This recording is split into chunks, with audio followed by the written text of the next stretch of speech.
Hello my dear student, welcome to your master chem channel. कैसे हैं प्यारे बच्चों? Very good. तो आज मैं Amla Shankar Yadav master chem channel की तरफ से क्लास 11th के बच्चों को थर्मोडायनेमिक्स चैप्टर से वीडियो लेके आया हूँ। प्यारे बच्चों, आज के वीडियो में हमारा डिस्कशन होगा थ्योरेटिकल प्रूफ ऑफ हेस लॉ। थोड़ा वीडियो छोटा होगा लेकिन थ्योरेटिकल प्रूफ देना है हेस लॉ का, क्योंकि आपने पढ़ा था कि हेस लॉ में अगर डायरेक्ट जो रिएक्शन होता है रिएक्टेंट प्रोडक्ट में कन्वर्ट हो जाता है उसका एंथैल्पी चेंज, और वही रिएक्शन कई स्टेप में होता है तो सभी स्टेट के एंथैल्पी चेंज का टोटल के बराबर हो जाता है। और इसको आइए हम थ्योरेटिकली प्रूफ करते हैं, इसी का है बड़ा ही इंपॉर्टेंट पॉइंट है ये। तो चलते हैं, देखते हैं बच्चों। हाँ तो बच्चों, ये क्लास 11th है, लेक्चर नंबर 26 है और चैप्टर का नाम है थर्मोडायनेमिक्स। और हमारा जो टॉपिक है थ्योरेटिकल प्रूफ ऑफ हेस लॉ, हेस के नियम का जो है थ्योरेटिकल प्रूफ, थ्योरेटिकल प्रमाण, थ्योरेटिकल प्रूफ देना है। तो प्यारे बच्चों, कॉपी कलम लेके बैठ जाओ, एक एक पॉइंट नोट करिए। तो पहला पॉइंट क्या है? Consider the general reaction A is changing into D. माने ए रिएक्टेंट है, डी क्या है? प्रोडक्ट है। ए डी में कन्वर्ट हो रहा है। अब ये डायरेक्ट कन्वर्ट हो सकता है, कई स्टेप में कन्वर्ट हो सकता है। Suppose the heat evolved in this reaction directly is Q.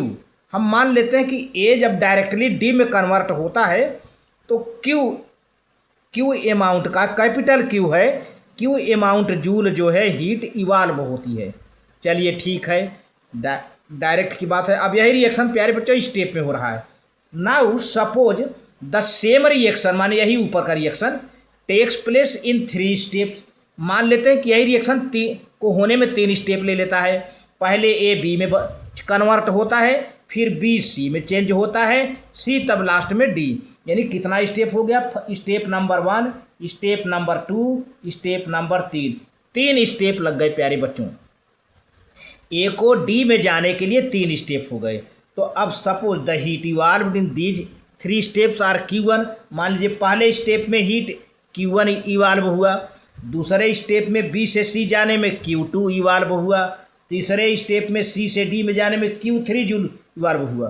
तो अब इसको हम टोटल करने हेस के नियम से the total heat evolved Q dash, हम मान लेते हैं Q dash joule is Q1 plus Q2 plus Q3।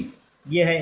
अब हेस के नियम से क्या होना चाहिए कि according to Hess law Q जो डायरेक्ट रिएक्शन है ही amount of heat Q is equal to amount of heat Q dash, ये होना चाहिए हेस के नियम से। हेस के नियम से अगर ऐसा नहीं है तो हेस का नियम करेक्ट नहीं है प्यारे बच्चों। हेस के नियम से बराबर होना चाहिए ये।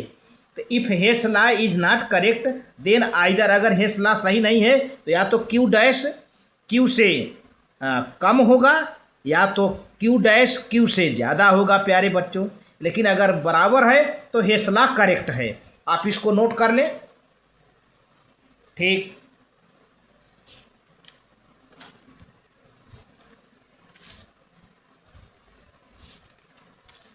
अब देखिए, मान लेते हैं थोड़े समय के लिए कि Q डैश हीट Q से अधिक है।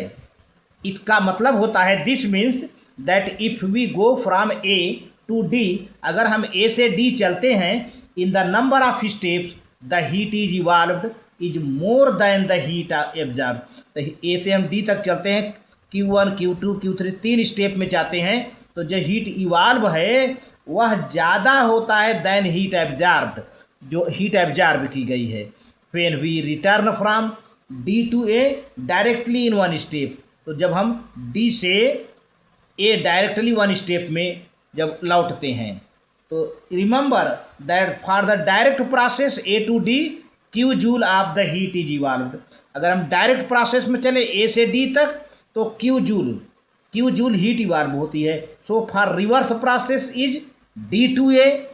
अगर इसी को हम रिवर्स प्रोसेस कर दें, अब A से D है ना, तो D टू A, तो Q dash joule heat will be absorbed, Q dash heat absorb होगा अगर ये हेस के नियम से है।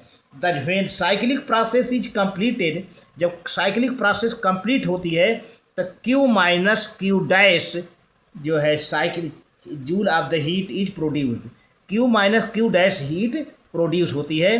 दज by repeating the cyclic process a number of times of the large amount of heat is created. इसलिए कई बार काफ़ी मात्रा में हीट क्रिएट होती है। This is however against the law of the conservation of the energy. इसीलिए law of conservation energy के उल्टा है, अगेंस्ट है, इसीलिए होता है।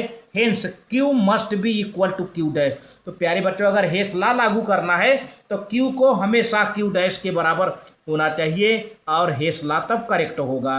जब हेस लॉ तभी करेक्ट माना जाएगा जब क्यू डैश के बराबर होगा, यानी डायरेक्ट हीट और कई स्टेप का हीट दोनों बराबर होंगे, इसका मतलब हेस लॉ सही है। अगर बराबर नहीं है तो हेस लॉ तब गलत है प्यारे बच्चों। तो आज के वीडियो में बस इतना ही। वेरी गुड, आप इसको नोट कर लें।